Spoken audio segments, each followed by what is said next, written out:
All right.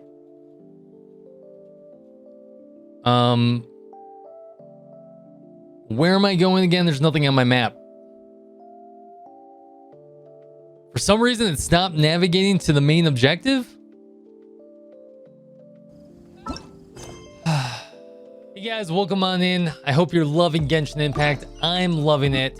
There's a few things that I don't like about it, especially how hard it is to get into it as a new player. So I'm going to give you guys my top 5 things to do in the game to make your experience a little bit better.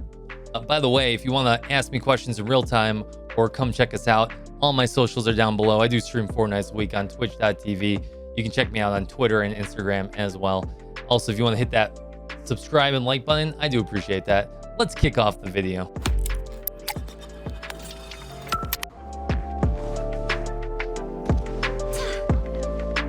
Tip number 1, Adventurers rank. Now this seems a little ridiculous considering everything revolves around Adventurers rank, but the game does not do a good job of really explaining the things that you guys are looking for. Adventure rank locks all the gameplay of the game. Now, whether you're looking to play with some friends, which unlocks at adventure rank 16, or if you're looking to do dispatches, which unlocks at adventure rank 14, or trying to get to the spiral abyss or upgrading monsters or gear or anything like that, which happens at adventure rank 20. So it's very important that you're paying attention to your adventure rank and trying to focus on leveling that as soon as possible and as often as possible.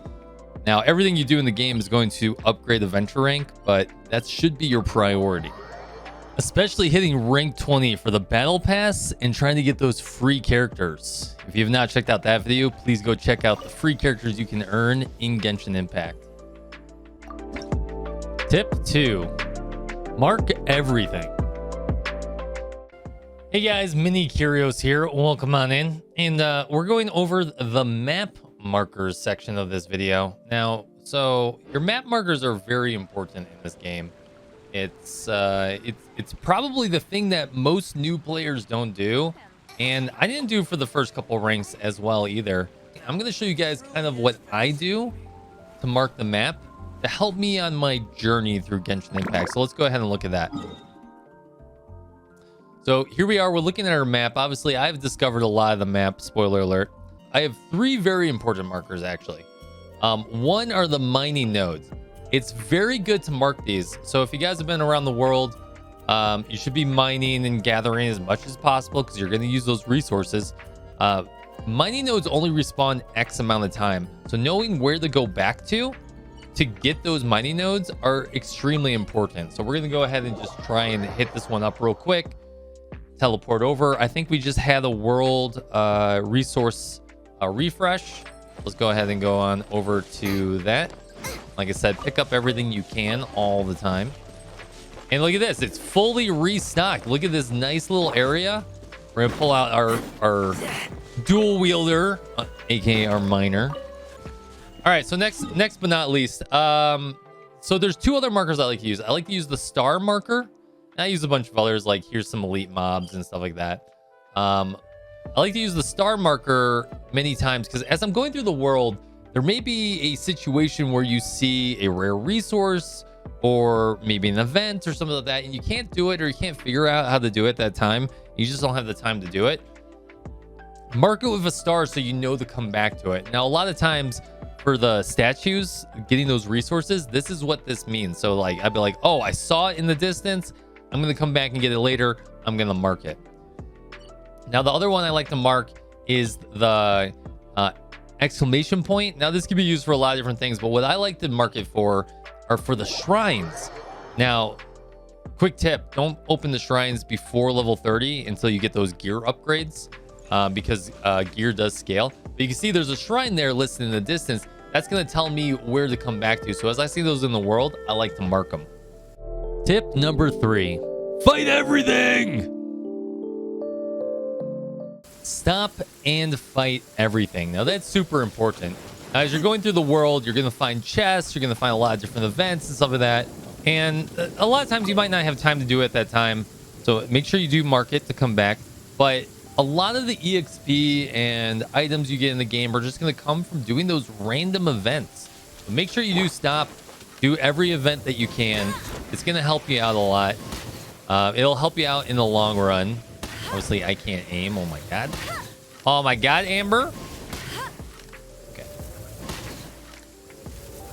This is I don't use Amber very often, unfortunately. And there you go. You have a chest unlocked. You're going to get a lot of good stuff from there. And most time you're going to get adventure rank from opening the chest. You're going to get items that you need.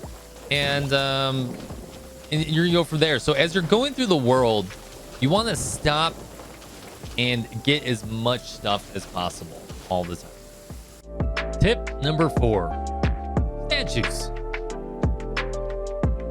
All right, that brings us to statues. Now, statues are super important. The game does tell you about them right in the beginning of the game, but I feel like they don't do a good job of saying how important they are.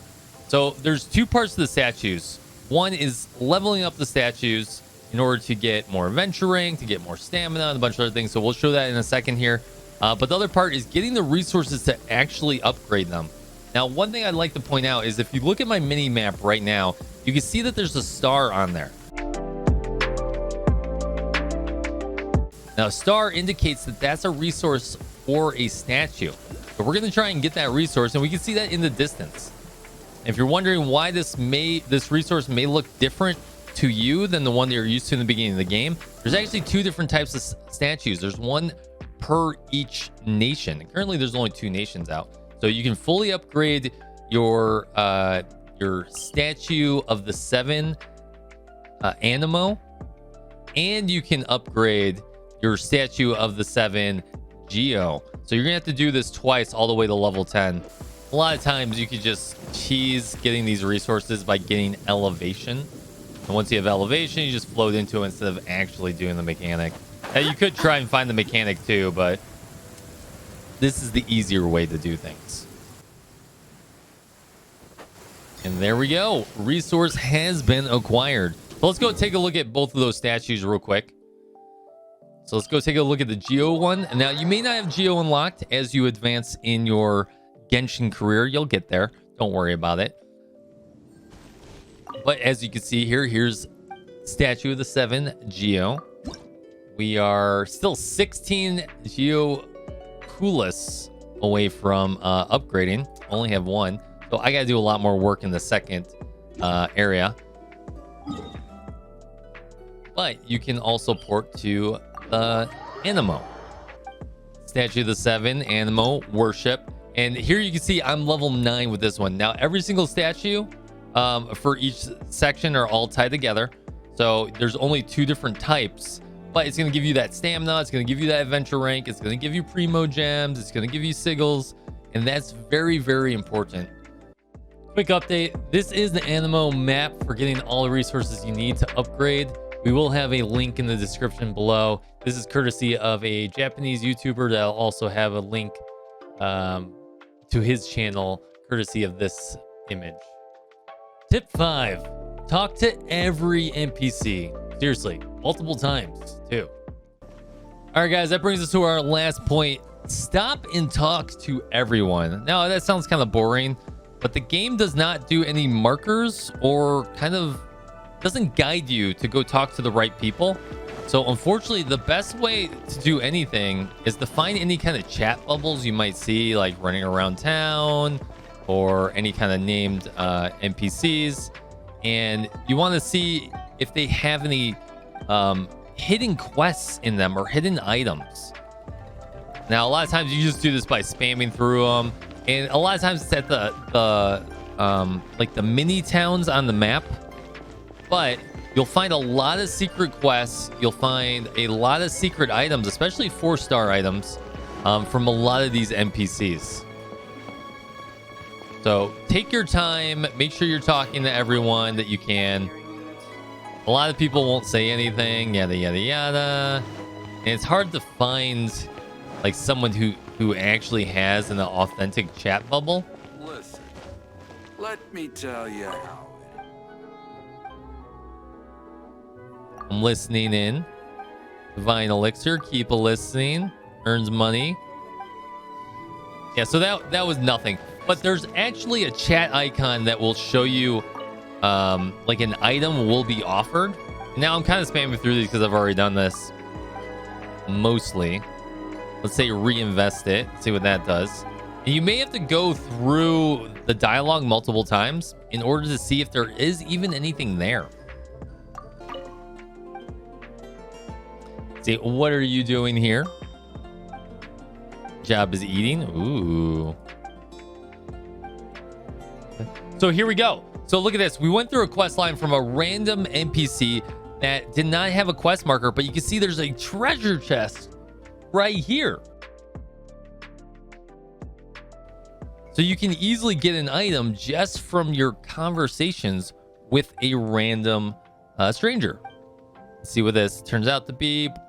Making stew in the morning. Difference in the way. And bam! We received a new cooking recipe because we decided to talk to this gourmet chef. So that's very important that you guys check out every NPC you can and try to get all the hidden items in the game. And a lot of times there'll be 4-star artifacts and a lot of other cool things as well. So these were just my top 5, but guys, come check me out on my twitch.tv channel where I'm answering your questions live, and I'll have some more videos coming out soon. Thank you so much.